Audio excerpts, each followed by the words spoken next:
21절.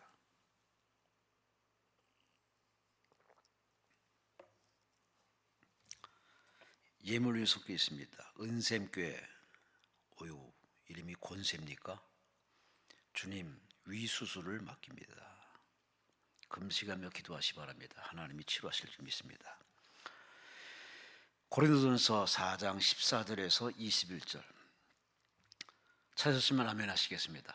우리 함께 읽습니다. 내가 너희를 부끄럽게 하려고 이것을 쓰는 것이 아니라 오직 너희를 내 사랑하는 자녀같이 권하려 하는 것이라. 그리스도 안에서 1만 스승이 있으되 아버지는 많지 아니 그리스도 예수 안에서 내가 복음으로써 너희를 낳았습니다. 그러므로 내가 너희를 권하노니 너희는 나를 본받는 자가 되라. 이로 말미암아 내가 주 안에서 내 사랑하고 신실한 아들 디모데를 너희에게 보내었으니 그가 너희로 하여금 그리스도 예수 안에서 나의 행사 곧 내가 각처 각 교회에서 가르치는 것을 생각나게 하리라. 어떤 일은 내가 너희에게 나아가지 않을 것 같이 스스로 교만하였으나 주께서 허락하시면 내가 너희에게 속히 나아가서 교만한 자들의 말이 아니라 오직 그 능력으로 알아보겠으니 하나님의 나라는 말에 있지 않고 오직 능력에 있습니다. 너희가 무엇을 원하느냐? 내가 매를 가지고 너희에게 나아가랴. 사랑과 온유한 마음으로 나아가랴. 아멘. 기도드리겠습니다. 하나님 감사합니다. 이제 겨울도 깊어가지만 머지않아 봄날이 오는 줄로 믿습니다. 봄이 저만치서 오는 줄로 믿습니다. 이런 계절의 변화를 느끼듯 우리 인생에도 때가 되면 하나님께서 역사하시고 섭리하심을 통하여 우는 자를 웃게 하시고 슬퍼하는 자를 기뻐하게 하시고 가난한 자를 부유하게 하시고 병든 자를 치료해 주시고 묶인 자에게 자유함의 은혜를 허락할 줄로 믿습니다. 성경에 나타난 3만의 500가지 약속이 실현될 줄 믿습니다. 아니 7천가지의 축복도 허락할 줄 믿사오니 하나님으로 일하게 만드는 지혜로운 우리의 신앙이 되게 하여 주시옵소서.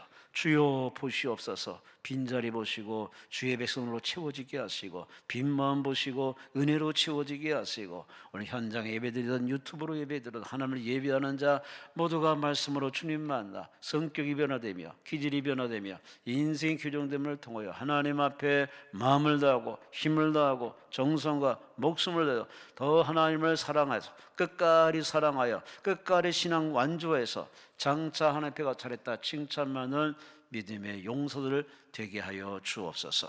이 시간에 소원님을 울린 사랑하는 성도가 있습니다. 주여 위수술을 맡깁니다. 하나님 고통 중에 있사오니 치료해 주어서 성령의 불로 찢어 주어서 깨끗하게 하시고 기도의 기적 말씀의 능력을 부활의 은혜를 체험하는 간증의 기회가 될 줄로 믿습니다. 우리 모두에게 동일한 은혜로 만져주시고 치료하시고 낫게 하시고 웃게 하시고 성령 충만한 행복한 이 시간 되게 소망합니다. 주님 역사하시고 영광받아 주옵소서.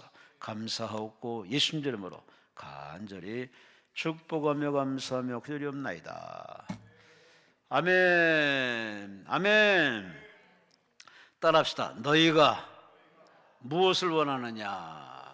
오늘 설교 제목입니다. 무엇을 원하느냐?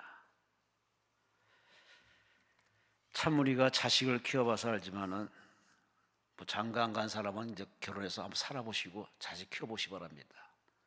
내가 낳았지만 물론 내가 낳은 건 아니고 아내가 낳았지만 이게 말 잘 듣는 자식이 있고 말 안 듣는 자식이 있습니다.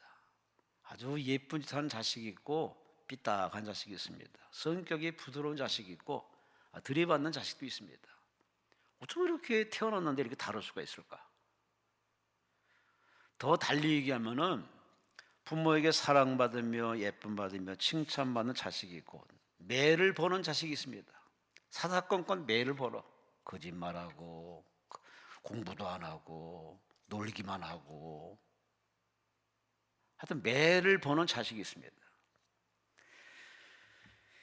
이게 자식 키우면서 우리가 느끼는 거지만 하나님이 우리를 볼 때도 어떨까? 보세요. 여러분 저녁에 예배드리면 얼마나 이뻐. 예배당에도 안 와. 숙소에서 뭐 하는지 몰라. 뭐 하러 기도를 하는지 모르겠어요. 차라리 집에 가서 그냥 TV나 보고 있지. 예배당도 안 오고 예배도 안 드리고 뭐 하겠다는 건지 모르겠습니다. 그러니까 하나님 앞에 나와서 이렇게 예쁜 짓 해서 예배 드려서 은혜 받을 이게 지혜로운 성도인데 다 기본이 안 돼 있습니다. 더욱더 터지고 더 갇히고 더 힘들어야 하나님께 나올는지 모르지만, 여러분, 하나님 앞에 나왔으면 하나님 앞에 부지런히 열심히 기도하고 아멘 열심히 하고 주의 말씀 잘 듣고 예배 후에 또 그 말씀 붙들고 묵상 기도하고 작정 기도하고 성의 안 차면 또 기도원에 가서 열심히 풀어줘 기도하는, 이렇게 계속 이렇게 우리가 기도에 불을 지피면 하나님이 외면하겠습니까? 우리의 그 열정과 믿음 봐서라도 하나님은 여러분의 눈물을 기쁨으로, 슬픔을 찬송으로, 환난을 영광으로, 병든 사람을 건강함으로 바꿔주세요. 내가 바꾸는 게 아닙니다. 내가 이렇게 하니까 뭐가 바꿔지겠지, 천만에 만만입니다. 나는 기도할 뿐입니다. 믿을 뿐이고 맡길 뿐입니다. 나머지는 하나님이 하십니다. 하나님으로 일하게 만드는 게 그게 지혜로운 성도고 복 있는 사람이에요. 내가 이만큼 했으니 하나님이 이만큼 채워줄 거야, 이런 어떤 수수관계로 하나님을 상대하지 마세요. 하나님을 참 타락시키는 겁니다. 물론 하나님이 타락할 하나님도 아니지만은 하나님은 스스로 계십니다. 창조주십니다. 그러니 그 하나님께 감동 드릴 수 있는 믿음이, 그런 진보를 통해서 여러분이 기도가 하나님을 감동시키고 찬송으로 하나님을 감동시키고 예배로 하나님을 감동시키면 하나님 여러분을 직장에서 머리가 되게 하시고 사업의 리더가 되게 하시고 세계 각 분야에서 탑이 되어서 하나님께 쓰임받는 인재, 수재, 영재로 만들 줄로 믿습니다. 할렐루야. 모쪼록 오셨으니 예배나 때우고 그냥 가는 사람 되지 마시고 따라합시다. 예배는 만남이다. 하나님이 여러분을 만나려고 예배 시간에 불렀어요. 근데 예배 시간에 그냥 구경만 하고 가면 구경꾼입니다. 이렇게 스포츠 관람하듯이 관람하는 차원에서 있는 사람은 그저 스포츠의 어떤 하나의 일상의 선상이 있는 거죠. 하나님이 제일 싫어합니다. 예배는 여러분에게 말씀으로 다가가는 시간입니다. 하나님이. 그래서 그 말씀을 여러분이 아멘 아멘 받으리면은 그 말씀이 여러분의 인격을 치료하고 성격을 치료하고 인생을 치료합니다. 그래서 어느덧 예배 중에 내 마음이 바뀌어지고 성격이 바뀌어지고 생각이 바꿔지고 그러면 벌써 얼굴색이 달라집니다.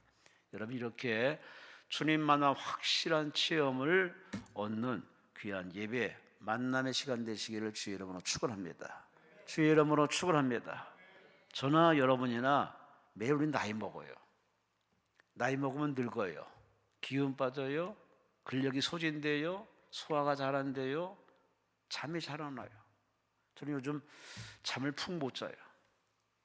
기도원의 운영 때문도 그렇지만 여러 가지 문제로 잠이 잘 안 와요.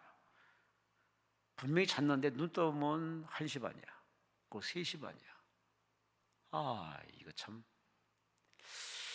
물론 여러 가지 고민도 있고 기도 제목도 있고 또 하나님이 깨워주는 것도 있지만 여하간에 참 나이 들면 이렇게 잠이 부족해요.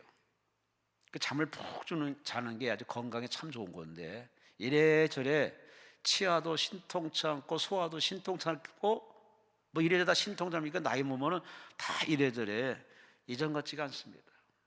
자고 나면 다 깨닫습니다. 그렇다고 자기 삶을 포기하는 것은 옳지 않습니다. 이건 당연히 인생이 걸어가는 수순이고 과정입니다. 저는 제가 이 시간에 와서 가만히 보니까 그때 내 아버지 어머니가 그랬구나. 그런 아픔이 있었구나. 그런데 말을 안 하신 거구나. 이제서 깨달아요. 제가 그 나이, 아버지 나이, 어머니 때 되다 보니까 그렇게 아팠는데도 아픈 표현도 안 하고 이렇게 그냥 티 안 내고 이렇게 잣들 앞에서 그렇게 아주 슈퍼맨 같이 행동한 부모 모습 보면은 별로 아팠던 거예요. 별로 힘들었던 건데 제가 이제 깨닫습니다. 그래, 어른 되면 이렇게 다 참는구나. 자식 앞에 참 얼굴 관리하고 자식한테 짐이 안 되려고 이렇게 하는구나. 이래저래 우리는 좌우지간에 나이는 먹고 힘은 빠지는데 그런데 나이와 상관없이 역주행하는 사람들이 있습니다. 디펙 초프라는 사람이 쓴 책이 있습니다. 더 젊게 오래 사는 법이라는 책 속에 이런 글이 있더라고요. 고령의 나이에도 불구하고 인간의 문명에 지대한 공헌을 한 사람들, 한마디 인간의 나이를 역주행한 사람들을 소개하는데, 레오나르도 다빈치는 60대 스케치를 시작해서 그야말로 세계적인 대단한 예술가가 됐죠. 톨스토이는 70대에 소설을 씁니다. 그 소설이 그야말로 베스트셀러가 돼서 지금껏 톨스토이 대단한 소설가로 지금도 인정 추앙하고 있습니다. 미켈란젤로, 그도 80대 처음으로 조각을 시작합니다. 작품을 조각했는데 그 작품이 세상에 알려져서 그는 참 나이 먹어갈수록 더 빛나고 더 우아하고 더 품격 있고 더 아름답게. 윈스턴 처칠은 90세까지도 적극적으로 운동하며 생각하며 글을 쓰며 그렇게 인생을 살았습니다. 우리나라에도 김영석 교수는 지금 102살입니다. 근데도 카랑카랑하게 그렇게 열심히 강연도 하고 참 대단한 어른입니다. 이 자리 요 앞에 토요일마다 오셨다고 김동길 박사님도 참 90 넘게 이렇게 쭉 사시면서 얼마나 학식, 박식, 다식한지 그냥 앉아서 그냥 시도 영어도 줄줄 하면서 다 꿰차가지고 얘기하는 거 보면 너무 존경스럽더라고요. 여러분, 나이를 먹어도 좀 이렇게 나이에 역주행할 정도로 주름살을 오히려 그 주름살 보면 고귀하고 아름답게 예술작품을 볼 수 있듯이 여러분이 인생을 그렇게 살아야 되는데 대부분의 사람들이 거울 앞에 자꾸 절망합니다. 예? 자기 거울 앞에 자기 모습을 자꾸 절망하는데 절망하지 마세요. 그게 본 모습이고 그게 자연스러움이고 또 그렇게 살아가는 것이 인생입니다. 혹시 나이를 탓하시는 분 계십니까?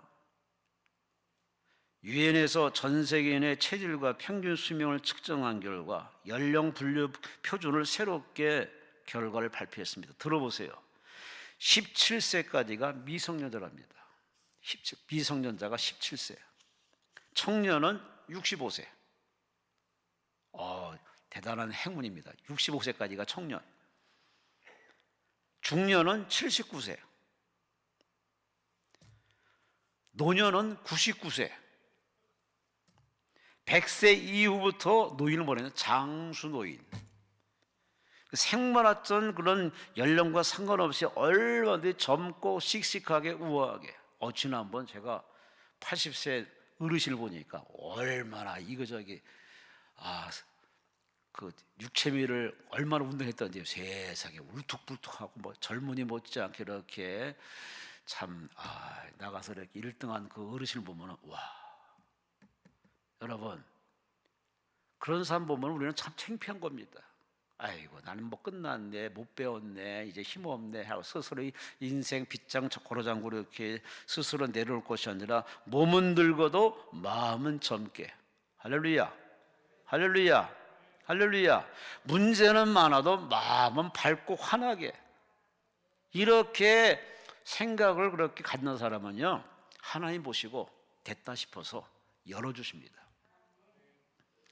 오늘 본문은 고린도 교회를 상대해서 바울이 참 안타까워서 아주 잠시만 이렇게 출타하고 선교여행 나가면은 그냥 치고받고 싸웁니다.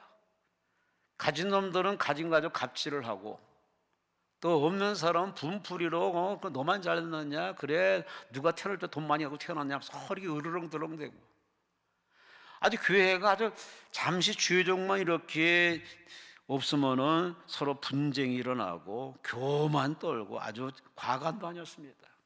그래서 듣다 못하니 사도 바울이 편지를 써서 이렇게 보낸 편지가 바로 고린도 전후서인데 오늘 본문에 뭐라고 표현했느냐? 21절 끝절 보세요.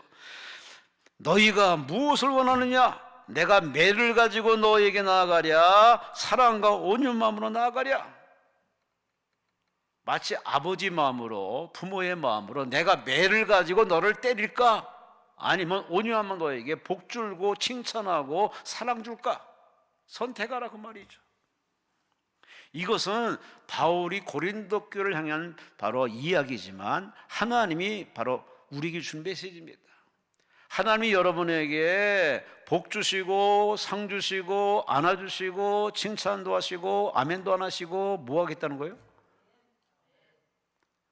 그런 사람으로 여러분 원하시냐? 아니면은 의도 터지기 좋아하십니까? 조직에 쓰면 보실래요? 고달픕니다. 사는 게 겁나요. 하나님께 매맞아서 정말 행복하던 사람은 없어요. 하나님께 의도 터지기 전에 정신 똑바로 차려야 되는데, 참 나이만 먹었지 헛먹고, 배웠지만 헛배우고, 살았지만 헛산 사람들이 너무 많아요. 이 고린도 교회만의 문제가 아니에요. 우리 이 자리에 문제 가지고 왔어요. 기도 제목이 있어서 여러분 다 다양한 사연 가지고 오셨는데, 하나님이 어떻게 불렀든 하나님 여러분 부른 하나의 사인이고 과정입니다. 이게 문제가 아니라 하나님 여러분에게 동일하시게 똑같이 응답 주시는데, 문제는 그 응답을 빨리 받는 사람이 있고 늦게 받는 사람이 있고 아예 못 받는 사람이 있어요. 준비가 철저히 하고 순종하고 하나님 뜻에 아멘할 사람은 응답 빨리 받겠고, 그러나 그런 성의 없이 그냥 예배만 드리는 사람은 그냥 더 딜레이 될 것이고, 그러나 예배는 그저 구경하듯 관람하듯 하는 사람은 응답은 아예 없습니다. 이게 여러분의 선택입니다. 여러분은 이 소중한 금쪽 같은 시간에 그냥 앉아서 그냥 앞에 설교하는 강사 쳐다보지만 마시고 하나님을 잡으세요. 말씀을 잡으세요. 기회를 잡으세요. 하나님 안에서 바꾸시도록, 하나님이 일하시도록, 하나님이 치료하도록 그분을 자꾸 이렇게 불붙이세요. 하나님이 여러분 보고 복 주고 싶어서 안달할 정도로 이렇게 하나님이 막 이래야 여러분에게 신바람 나는 일이 생기는데, 하나님이 여러분을 쳐다도 안 봐. 그 고개를 돌려버렸어. 아예 다른 데 출장 가버리셨네. 이거 참 난감하지 않겠습니까? 이 고린도 교회만이 문제가 아니에요. 늘 우리는 하늘로 이렇게 열려 있어요. 우리의 삶이. 사면은 다 벽을 쌓고 뭐 다른 감추고 숨기지만은, 그러나 위로는 뚫려 있습니다. 하나님이 다 내려다보고 있어요. 다 보고 있어요. 여러분의 속깔이 뒤돌아보고 있어요. 그러니 그 하나님 앞에 의도 터질 매맞을질 하지 마시고 하나님의 품에 안겨서 하나님의 축복에 안수받으면서, 하나님의 지지를 받으면서, 하나님의 준비한 축복을 받으면서, 누리면서, 나누면서 멋지게 아름답게 우아하게 그렇게 살다 가시기를 주의 이름으로 축원합니다.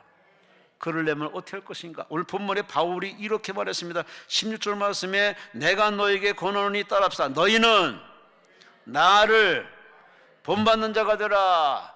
아멘. 바울이 오죽하면은 하나님을 본받으라 라는 소리보다는 차라리 나를 본받으라. 나 바울을 본받으라. 바울이 이렇게 당당히 말할 정도라면 바울이 얼마나 복음적으로 말씀적으로 성령 충만하게 하나님 앞에 쓰임 많은 그가 일꾼인지를 우리가 여실히 우리가 본문을 알 수 있습니다. 여러분 그렇게 자식들 앞에 얘기할 수 있어요? 나를 본받으라, 나를 따르라. 회사에 뭐 나름대로 직급이 다 다르겠지만 여러분이 과연 부하들에게 나를 따르라고 할 수 있는 그런 역량과 검증된 인생을 살아가시는지. 머지않아 국회의원 선거도 있습니다. 다 보면 자기가 나 일꾼처럼 그렇게 큰 소리 치고 아주 거품 불듯이 모습이라고 합니다. 실제로 하는 거 보면 이 꼬라지가 보면 장난도 아닙니다. 창피해. 왜 나왔나 몰라. 그리고 또 나와. 또 나오려고 그래. 근데 그걸 또 찍어줘. 동창이라고, 같은 고향이라고. 올해는 제발 그러지 마시고 기도하고 찍으시기 바랍니다. 기도하고 찍으세요. 아멘만 하고 또 가서 또 찍지 마시고 제발.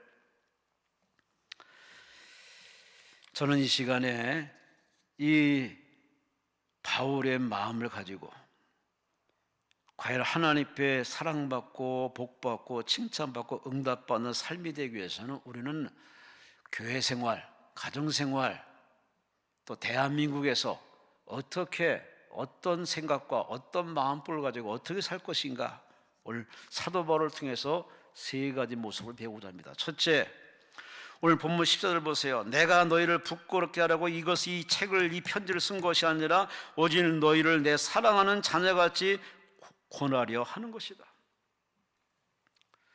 부모가 자녀에게 얘야 이렇게 하는 게 복 받는 거야, 이렇게 하는 게 잘 사는 거야? 라고 부모가 자녀에게 자신의 노하우를 다 전수해주고 가르치는 그 사랑하는 마음으로 베풀듯이 사도 바울은 그렇게 성도들에게 자신의 모든 기득권을 포기하고 눈높이를 맞추어서 그저 말씀을 조목조목 잘 가르쳤거든요. 고린도 교회 성도들이 알아요. 바울이 얼마나 자신을 사랑하고 사랑의 본보게 된지를 다 알아요. 그 때문에 바울이 나를 본받을 적에 그 말에 어느 누구도 반대할 사람은 없습니다. 참 그런 면에서 우리는 바울을 참 존경합니다. 저도 목사지만은 나를 본받으시오 라고 할 수 있대 과연 이렇게 바울처럼 할 수 있을까? 저는 그렇게 못합니다. 왜? 저는 여러 가지 하자도 많고 문제도 많기 때문에. 근데 바울은 참 그런 면에서 참 대단한 사람이에요. 나를 본받으라.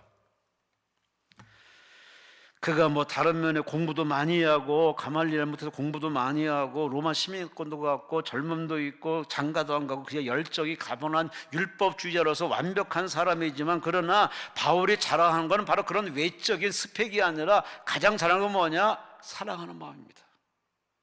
하나님이 세상을 이처럼 사랑하사 독생자를 주었듯이 예수님께서 내가 너희를 사랑해 십자가에서 물과 피를 다 쏟으며 죽으시는 십자가 아가페 사랑이듯이 바로 그 예수를 만난 사도 바울은 동일한 그 사랑을 가지고서 성도를 그냥 나의 경쟁자, 어떤 이해관계로 생각하지 않고 마치 부모가 자식을 바라보듯이 그렇게 바라보면서 용서하며 관용하며 가르치며 안아주며 이해하며 할렐루야, 할렐루야.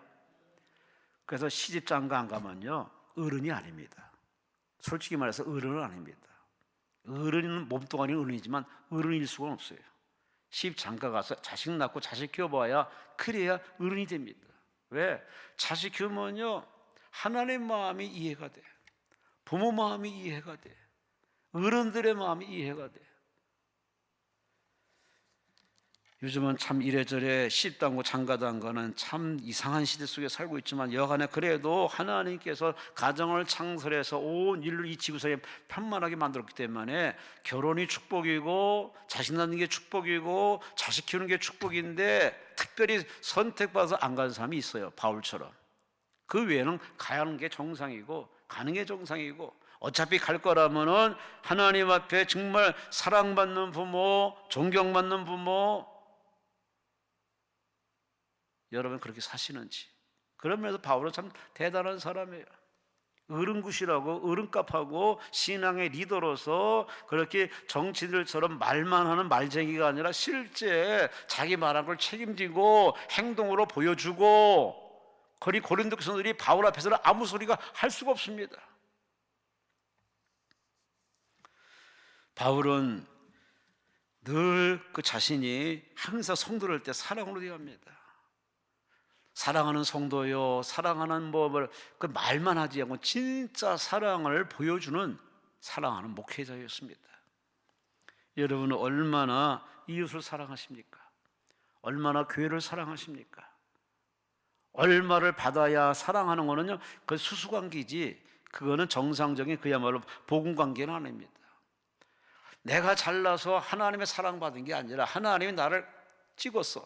너는 내 것이라. 그리고 우리에게 그냥 묻지도 따지 않고 하나님이 사랑하셨어. 그 사랑의 결과가 바로 죄에서 구원, 가난에서 구원, 질병에서 구원, 마귀에서 구원, 영생까지 주었으니 이 하나님의 엄청난 사랑을 받은 사람은 당연히 인생을 어떻게 사느냐? 사랑하며 살아야지. 할렐루야, 할렐루야. 여러분이 문제와 사건에 치이고 매이고 얻어 터지고 힘들어한 이유는 다 여러분이 하나님 보시기에 사랑하지 않기 때문에, 생명을 사랑하지 않기 때문에, 가정을 사랑하지 않기 때문에, 아니 그 가정을 허락하시고 만나 계시는 하나님을 사랑하지 않기 때문에 하나님이 여러분에게 조직의 쓴맛을 보여주시는 겁니다. 누가복음 6장 32절 말씀에 너희가 만일 너희를 사랑하는 자만을 사랑하면은 칭찬받을 것이 무엇이냐? 죄인들도 사랑하는 자는 사랑하느니라. 세상 사람들은 사랑할 자를 사랑해. 잘하는 사람, 딸랑딸랑거리는 사람, 쫓던 사람을 사랑해. 누구나 하는 사랑입니다. 이런 사랑은 일반적인 사랑입니다. 성경에서 말하는 사랑은 그런 일반 사랑에서 뛰어넘어서 사랑하지 못할 사람, 미운 사람, 원수까지라도 하나님이 나를 사랑한 그 사랑에 혜택 받았으면 나도 그냥 그렇게 하는 겁니다. 인간적으로 난 너를 사랑하지 못하지만 하나님이 나를 사랑했기 때문에 그 사랑은 내가 너를 사랑한다 해서 사랑을 용서하는 그 정도까지 가야 그게 사랑이고 그게 가치 있는 사랑이라는 얘기죠. 여러분은 그들은 사랑의 단계까지 나아가시는지. 지금 바울은 그렇게 살고 있어요. 늘 사랑하되. 참 교회 안에는 별의별 인간들이 많아요.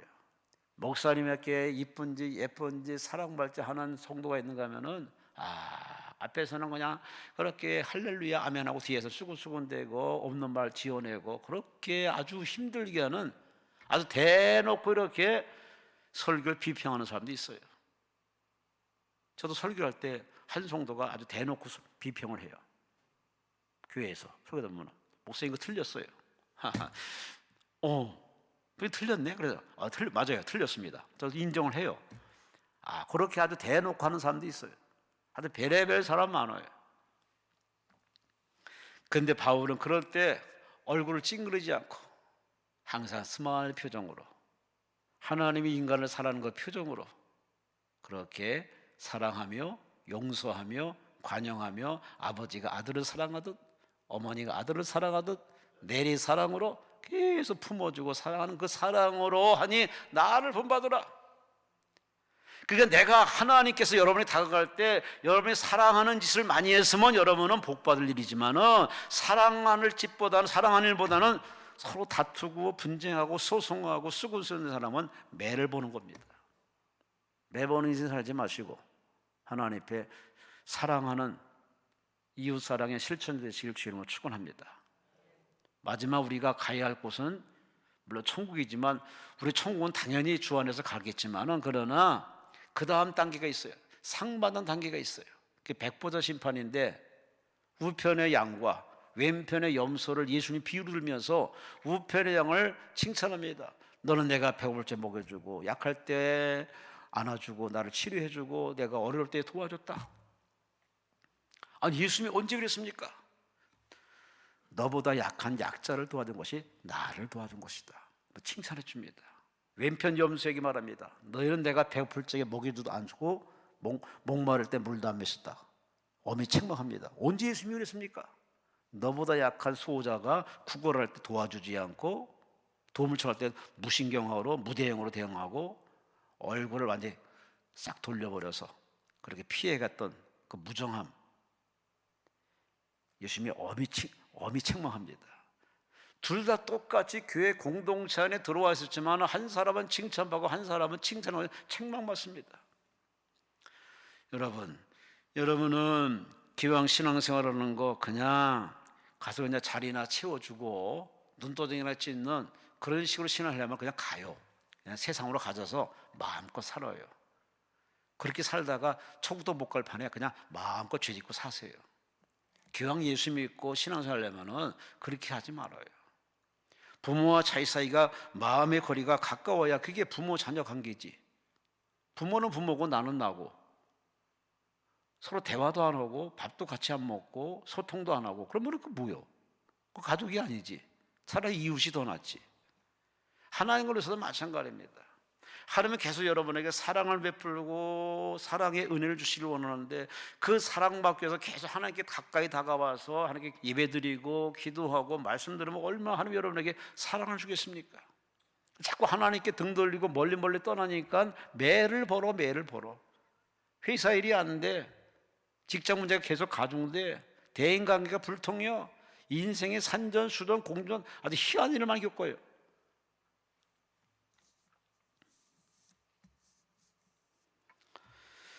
풀 워셔 목사는 자신의 목회 경험을 이렇게 간증합니다. 내가 목사가 되기까지 나의 가장 기억되는 한 사람이 있습니다. 많은 사람이 있지만 그 중에 교회학교 교사 한 사람이 기억납니다. 그분은 해병대 출신인데 몸집이 크고 얼굴이 붉었던 그분은 말씀을 잘 가르쳐서 기억나는 게 아니라 그분은 항상 우리에게 같이 수업 끝나면 무릎을 꿇고 우리 이름을 하나씩 다 불러가면서 기도해 줬습니다. 그게 늘 기억납니다. 그래서 그 기도 소리를 듣고서 나중에 우리 그 반에서 자그만치 목회자가 7명이 나왔는데 나도 그 중에 한 사람이라고. 그 선생님이 늘 이름을 불러가면서 그렇게 사랑으로 이렇게 케어해 주면서 이렇게 얘기 나누면서 기도했던 그 이름 불러는 그 기도가 자기 인생을 이렇게 목회자로 만들었다고. 여러분, 사랑은 위대합니다. 아멘도 안 하십니까? 돈이 위대하십니까? 돈 벌러 가세요. 진짜 위대한 건 사랑입니다. 화성과 목성이 서로 하나 되어서 이렇게 자식 낳고 살아가는, 이건 사랑이어서는 되는 일이 아닙니다. 사랑하기 때문에 팥뿌리가 될 때까지 그렇게 서로 인내하고 한 방향 바라보면서 쭉 전진하는 것, 참 이거 대단한 일인데, 사랑이 바로 그렇게 사람을 가능하게 합니다. 하나님과 우리 사이에도 사랑이라는 단어가 있기 때문에 하나님이 이해가 되고 그 하나님이 우리를 용서하시는 겁니다. 그래서 우리 인생에 잘 살고 못 사느냐, 그건 2차적 문제입니다. 진짜 가치 있게 사느냐, 정말 알곡되게 살아가느냐, 제대로 사느냐는 사랑하느냐 안 하느냐, 그 차이점입니다. 여러분, 기도할 때 엉뚱한 기도하지 마시고 사랑의 은사 주옵소서, 사랑의 능력 주옵소서. 아멘. 너희가 무엇을 원하느냐? 사랑을 원하느냐? 아니면은 서로 분쟁 소송을 원하느냐? 오늘 사도 바울의 이 제안에 여러분은 답을 하셔야 됩니다. 남은 인생을 여러분이 소송하며 다투고 분쟁할 인생으로 살려겠다면 그냥 가세요. 그러나 하나님께 복받고 사랑받으려면 남은 인생 사랑하며 살겠다고 결단하고 결심하시고 사랑의 은사로 기도하는 지혜로운 여러분 되시길 바랍니다. 두 번째, 사도 바울은 나를 본받으려는데 본받을 두 번째 사도 바울이 무엇을 볼까요? 15절 보세요. 그리스도 예수 안에서 1만 스승이시되 아버지는 많지 아니 그리스도 예수 안에서 내가 복음으로서 너희를 낳았습니다. 여러분, 예수 믿고 전도해서 여러분이 전도한 사람이 교회에 나온 사람이 있어요? 아멘을 혼자 하시네. 내가 전도한 사람이 교회에 나왔어. 교회 나올 뿐만 아니라 저가 열심히 교회 생활 잘해. 막 새벽 기도도 하고 구역예배도 출석하고 11조도 잘 드리고 전도도 하네. 직분까지 받네. 와, 어떤 나보다 더 앞서가네. 와, 그걸 바라볼 때마다 너무너무 행복해. 이게 바로 바울의 마음이야. 이게 바로 하나님 마음이야. 바울은 그렇게 살았어요. 늘 자신이 남자지만은 마치 그 사람들을 복음을 전해가지고 복음으로 그 자식을 낳듯이 해산하는 고통과 수고를 겪으면서 그 한 영혼이 바로 설 때까지 기도하며 케어했던 바울의 자신의 인생을 이렇게 피력하면서 내가 너희를 복음으로서 낳았도다. 부모는 자식을 책임져야 됩니다. 왜? 낳았으니. 낳았는데 책임 안 지는 부모는 건 가짜입니다. 부모로 자격이 없습니다. 하나님이 우리를 낳으셨기 때문에, 예수의 피로 우리를 낳으셨기 때문에 그럼 하나님이 책임지십니다. 왜 안 해요? 하나님이 책임지십니다. 여러분 인생 책임지십니다. 여러분이 뭐 먹을까 어떻게 살까 걱정하지 마. 하나님이 다 책임지십니다.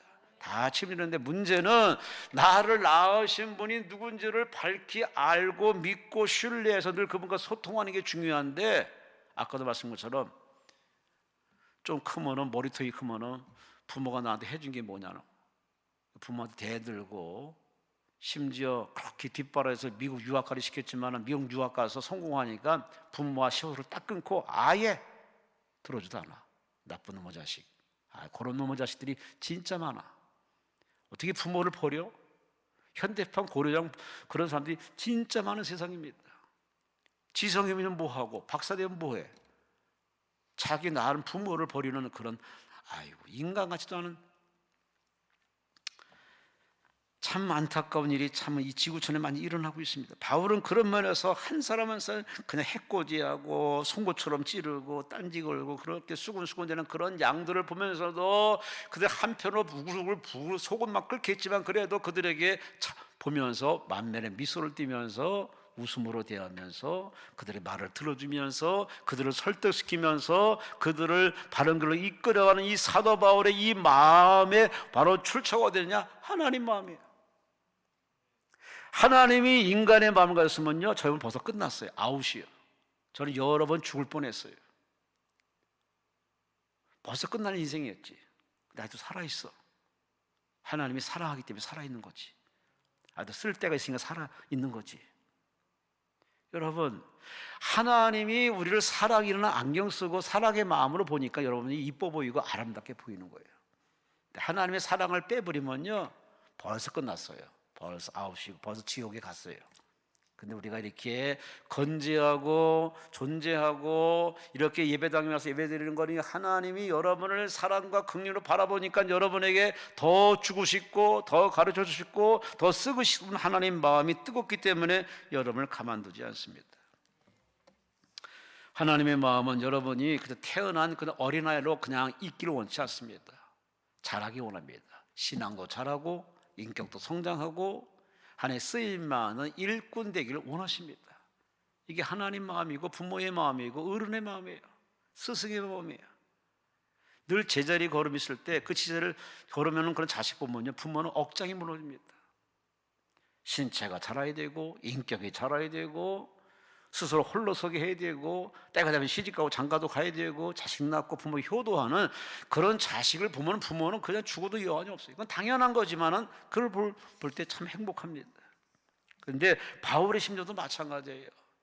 교회만 나와서 교인 신자로 머무는 게 아니라 이제는 교회에서 나한테 뭘 줄까 바라는 성도가 아니라 이제는 내가 교회를 위해서 뭘 할까 하는 마음을 가지고 11 드리고 12도 드리고 감사금 드리고 주변을 쓸고 닦고 화장실 청소도 하며 하다못해 자동차 이렇게 정리도 해주고 이렇게 진보 성장 성화되어야 그 사람이 교회의 인재가 되고 기둥이 되고 하나님 복 주지 않겠습니까? 미켈란젤로 대단한 화가죠. 조각가죠. 그에게 스승이 있는데 보톨도 지오본입니다. 스승이 보톨도 지오본인데 14살 때 이 스승이 미켈란젤을 딱 보는 순간에 재능이 있는 걸 알고 그 아이에게 이렇게 질문했답니다. 뭐 조각가 되고 싶다고? 예, 선생님처럼. 그래? 그럼 위대한 조각가 되려면 뭐가 필요하지? 하고 물었습니다. 무엇이 필요하지? 물어봤어요. 그 성격, 아니 그 사상을 알고 싶어서. 그랬더니 제가 가진 재능과 기술을 더 닦아야겠죠. 열심히 선수를 따라서 열심히 노력하면 닦아야겠죠. 그랬더니 거기에 대꾸도 안 하시고 술집으로 데려가더랍니다. 술집에 가니까 조각상이 하나 있는데 아주 비싼 조각상이 하나 있더랍니다. 저걸 보여주면서 이렇게 이 미켈란젤로 이 소년에게 이렇게 쳐다보면서 너는 그 재능 가지고 어디다 쓰려고? 어디에 쓰기 원하는데? 스승이 하는 질문에 벌써 딱 지혜롭게 반합니다. 아, 예. 저는 하나님을 위해 쓰겠습니다. 하나님의 영광을 위해 쓰겠습니다. 아무리 조각가가 조각을 맛있게 하더라도 술집에 그냥 그렇게 낮에 춤이나 춰보고 그렇게 술집에 이렇게 술 먹기만 하는데 쓰여지는 그런 조각품이 아니라 하나님께 영광이 되고 하나님께 기쁨이 되는 하늘나라 작품이 되는 하나님께 영광 돌리는 그러한 조각가 되길 원합니다. 스승이 아주 감탄한 겁니다. 역시 너는 될 놈이다. 여러분, 고린도서 10장 31절 말씀에 뭐랬습니까? 너희는 먹든지 마시든지 뭘 하든지 간에 하나님의 영광을 위해서 하라. 이게 비전이고 꿈이고 인생의 목표고 존재하는 이유입니다. 하나님의 영광을 위해서. 목사가 하나님의 영광을 위해서 목회를 해야 그 목회에 가치가 있고 장로가 하나님의 영광을 위해서 수고하고 헌신해야 그 장로의 애씀과 수고가 가치가 있는 거지. 하나님의 영광을 빼버리면 자랑질이고 갑질이고 거만이고 허세요. 도움이 안 돼. 한 소년이 선생님에게 훌륭한 사람 되려면 어떻게 해야 됩니까? 묻습니다. 그래? 그럼 내가 가르친 대로 한번 해보겠니? 예. 그러면 1시간만 내가 가르친 대로 행동하면 너는 장차 훌륭한 사람 될 거야. 1시간이요? 그 정도는 하겠죠. 그랬더니 선생님이 이렇게 하십니다. 하루에 15분씩 기도하고 15분 성경 말씀을 읽고 15분씩 내가 다른 사람에게 하나님에 대해서 얘기를 해주고 15분씩 내가 받은 사랑을 실천하면 돼. 그래서 15분, 15분, 15분, 15분, 15분에서 도합 1시간. 네가 이렇게 계속 기도하고 말씀 읽고 말씀을 들려주고 네가 사랑을 실천하면 훌륭한 사람 될 거야. 그 말을 그대로 받아들인 이 아이, 그대로 이렇게 실행에 옮겼습니다. 훗날 그가 성인이 되어서 전 세계를 누비는 아주 위대한 부흥사가 됐습니다. 그는 바로 부흥사 빌리 썬데이입니다. 그 선생님의 말 그대로 15분 기도하고 15분 말씀을 읽고 15분 내가 들은 말씀을 사람들에게 이야기해주고 전달해주고, 그리고 그 말씀을 이제 실천해서 사랑을 실천했더니 그게 쌓이고 마일리가 쌓이다 보니까 신앙이 탄탄하고 기초가 잘 되는 이 아이는 훌륭한 사람 되었어요. 여러분, 거저되는 거 아닙니다. 응답 거저받는 거 아니에요. 몇 번 이렇게 열심히 했다고 해서 응답이 샥 오면 얼마나 좋아. 그건 나의 생각입니다. 하나님은 하나님의 때에 하나님 방법이 역사하기 때문에 우리는 그저 하나님이 어떻게 하겠지, 하나님이 하는 일에 대해서 궁금해하지 마시고 여러분의 일에 최선 다하세요. 뭐냐? 하나님께 여러분이 하나님의 마음을 감동시키는 그런 행동이 필요합니다. 하나님이 나를 낳아서 하나님의 자녀로 삼아주어서 하나님의 일꾼 천국에서 만들었으면 거기에 걸맞는 목표를 지향해서 하나님 영광을 위해서 더 기도하고 공부도 사업도 시집장가 가는 것도 장수도 다 하나님 용을 살겠다고 목표를 딱 설정하고 그 목표를 위해서 지혜를 구하는 사람은 하나님이 어찌 그 사람을 보관 주겠습니까? 서툴게 기도해봐야 입만 아프고 시간만 낭비하는 겁니다. 여러분, 그렇게 시간 낭비하지 마시고 바른 행보, 바른 기도를 통해서 바울처럼 내가 너를 낳았으니 내가 끝까지 너를 책임진다 하는 마음을 가지고 케어하며 훈계하며 징계하며 바른 걸 이끌어가는 이 바울의 이 모습이 바로 하나님 모습이고, 그 하나님이 여러분을 결코 버리지 않고 책임지니까 여러분은 하나님이 할 일에서 괜히 엉뚱한 생각하지 마시고 그걸 하나님께 맡기시고 여러분 할 본업에 충실하셔서 공부하면서 기도해야 장학생, 우등생, 모범생 되는 거 아닙니까? 직장문을 두드리면서 기도하면서 열심히 두드려야 직장문이 열리는 거 아니겠습니까? 회사에서 인정받고 열심히 성실히 일해야 하고 기도할 때 하나님이 그 땀을 헛되지 않도록 승진하고 뭔가 이렇게 사장까지 올라가는 거 아니겠습니까? 거두되는 거 없습니다.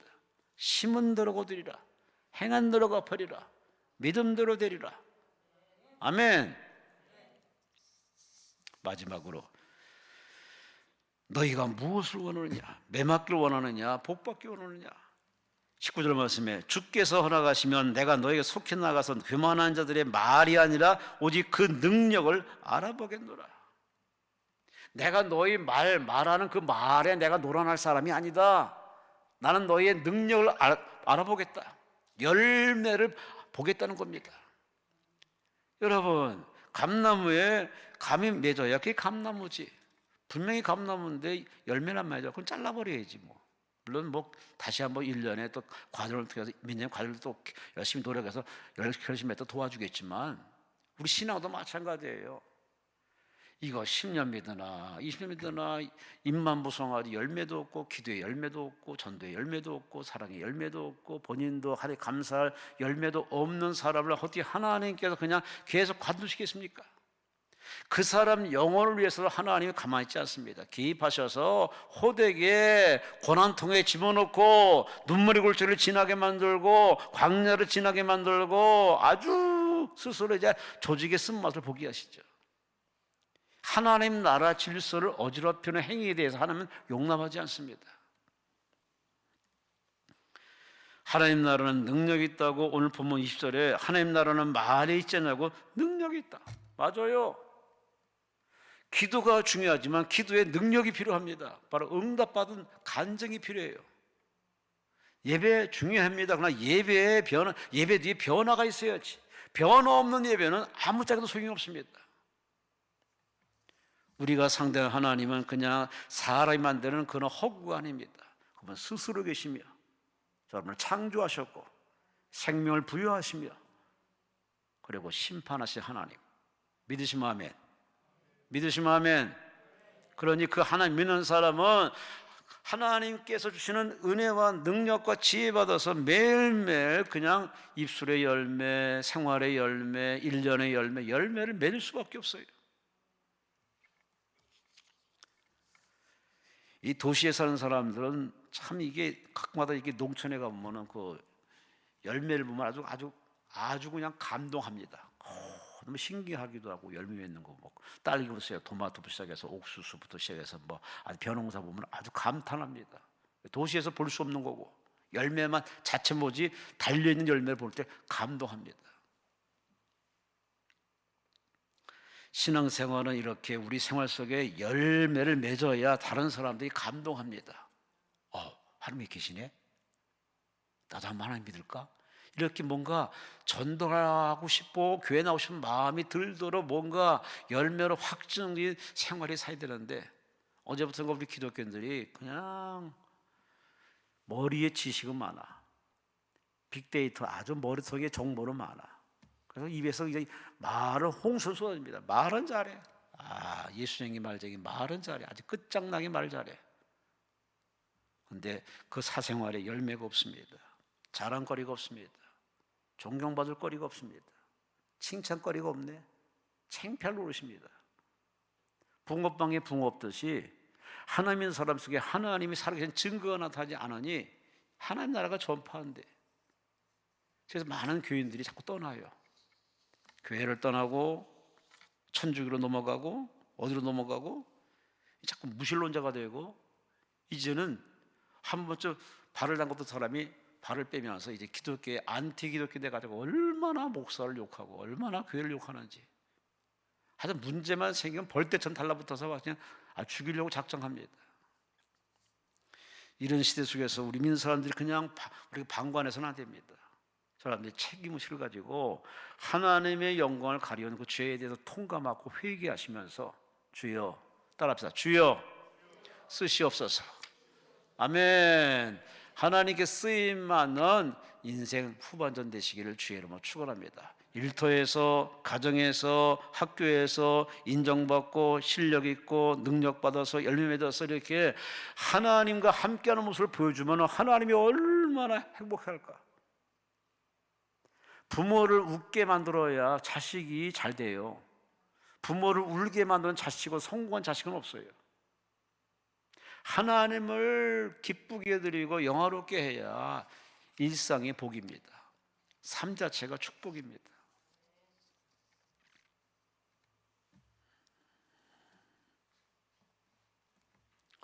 한 소년이 아버지가 농부라 그 아버지의 그 아들이니까 농부가 되려고 꿈을 꿨습니다. 그런데 아버지가 농기구를 쓰다가 농기구 고장났네?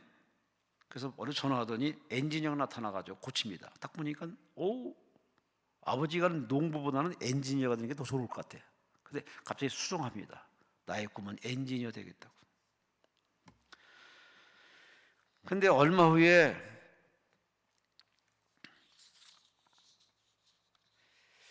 집안에 문제가 있어서 변호사 사무실 갔는데 그 변호하신 변호사를 가만히 보니까 이 직업도 더 좋은 것 같아요. 그래서 변호사가 됐다 꿈을 또 바꿉니다. 어느 날 어머니가 아파서 병원 갔더니 그 어머니 병을 이렇게 진단하는 그 병 의사를 보니까 너무 존경스러워. 그래서 나도 이제 의사가 되겠다. 또 바꿉니다. 주일날 교회 가서 설교 듣는 이 소년이 가만히 목사님 설교랑 보고서 이렇게 많은 청중들을 이렇게 은혜를 주는 저 목사님이 말로 진짜 최고의 직업 아니냐. 차라리 목사가 되는 게 낫겠다. 이 소년은 그야말로 꿈이 자꾸 이렇게 많아집니다. 농부가 되는 꿈, 엔지니어가 되는 꿈, 변호사가 되는 꿈, 의사가 되는 꿈, 목사가 되는 꿈. 꿈이 너무 많아. 하나님 기도했더니 하나님 막 이렇게 기도했더니 하나님이 이렇게 다 되게 싶습니다. 그랬더니 하나님께서 오늘 찾아와서 그래요. 진짜 되고 싶으냐? 그래서 예. 근데 하나님이 그럼 방법이 하나 있어. 그래요? 어떻게 하면 될까요? 네가 그런 사람이 될 사람들을 가르치면 돼. 네가 가르쳐. 네가 사람을 만들어서 세상에 이렇게 엔지니어를 만들고 변호사를 만들어 놓고 의사를 만들고 목사 만드는 가르치는 선생 되면 너는 그런 사람을 다 지혜를 갖는 사람이 될 거야. 하나님은 음습고서 그 말이 맞는 것 같아. 그래서 이 사람이 그때부터 교육계에 뛰어듭니다. 교육계에 들어서 교육의 대단한 혁명을 이룹니다. 계몽주의의 대단한 사상가 바로 장자크 루소가 됩니다. 그 사람이 바로 계몽주의의 대단한 교육가인데 교육에 뛰어들어서 그 수많은 지하들 가운데 정치가도 나오고 의사도 나오고 변호사도 나오고 목사도 나오고 선생도 나오고. 여러분, 그냥 우리가 사는 것이 우리 부모가 그랬으니 나도 뭘 크게 기대할 것인가 라고 자기 인생을 그렇게 평가절하지 마시고, 그거는 여러분의 시각이고 성경에 분명히 있습니다. 주 안에서는 하나님이 함께 하시면 다 됩니다. 할렐루야, 할렐루야. 안 된다는 생각은 세상 생각이고 세상이 바라보는 생각이에요. 그 생각을 십자가에 못을 박아버리시고 주님께 맡기시면 됩니다. 그럼 하나님 맡아서 여러분을 세워주십니다. 쓰십니다. 앞서 11시 3시에 말씀드린 최낙춘 목사님, 참 머리는 140 넘을 정도 아주 IQ는 좋아서 공부는 많이 했고 재능은 있지만은 아버지는 술주정뱅이, 엄마는 그저 이렇게 굿이나 많이 하고 집안에 아주 몰락했던 그런 집안에 제가 하나님 믿었더니 그 때문에 엄마를 전도하고 아버지를 전도하고 가족을 전도하고 진실하면 지금은 다 집안이 다 성공해서 아주 내놓으라는 많은 그러한 가족들의 그 이력서를 보면은 참 감탄합니다. 스스로 말했잖아요. 난 복 많이 받은 사람이라고. 여러분, 가난하다고 절망하지 마세요. 못 배웠다고 낙심하지 마세요. 하나님이 함께 하시면 됩니다. 하나님이 함께 하시면 됩니다. 할렐루야. 그래서 성경에 분명히 맞습니다. 그 하나님이 하신 말씀이 내 짐을 내게 맡겨라. 내 염려를 내게 맡겨라. 내 행사를 내게 맡겨라. 내 길을 내게 맡겨라. 맞아요. 기도는 맡기는 겁니다. 기도를 진하게 길게 꾸준히 하는 사람은 하나님이 맡기는 기도를 많이 하기 때문에 하나님 그 사람에게 지혜 주시고 은혜도 주시고 만나게 주시고 열어주십니다. 우리 2024년도 남은 인생 얼마 될지 모르지만 사는 날 동안에 하나님께 붙잡혀서 바울처럼 쓰임받는 영적 인생 되시길 주님으로 축원합니다. 그래서 오늘 설교 제목은 너희가 무엇을 원하느냐, 이 정도 수준으로 살길 원하느냐, 아니면은 주 안에서 발전 업이 돼가지고 하나님께 쓰임받는 일꾼 전사로 귀하게 품격 있게 쓰임받는 사람들이 원하느냐, 선택하라고 말이에요. 매를 자초하는 미련두기지 마시고 하나님께 칭찬받아 사랑받으며 복받으며 하나님께 지원받아서 형통하세요, 창대하세요, 건강하세요, 행복하세요, 승리하며 살아가시기를 주의 이름으로 축원합니다. 다 함께 주여 삼창에 통성으로 기도합니다. 주여, 주여, 주여. 하나님 아버지 감사합니다. 고맙습니다. 고맙습니다. 하나님 앞에 사랑받으며 칭찬받으며 도움받으며 응답받으며 풍성한 은혜받음을 통하여 매일매일 영혼이 잘 때는, 범사가 잘 때는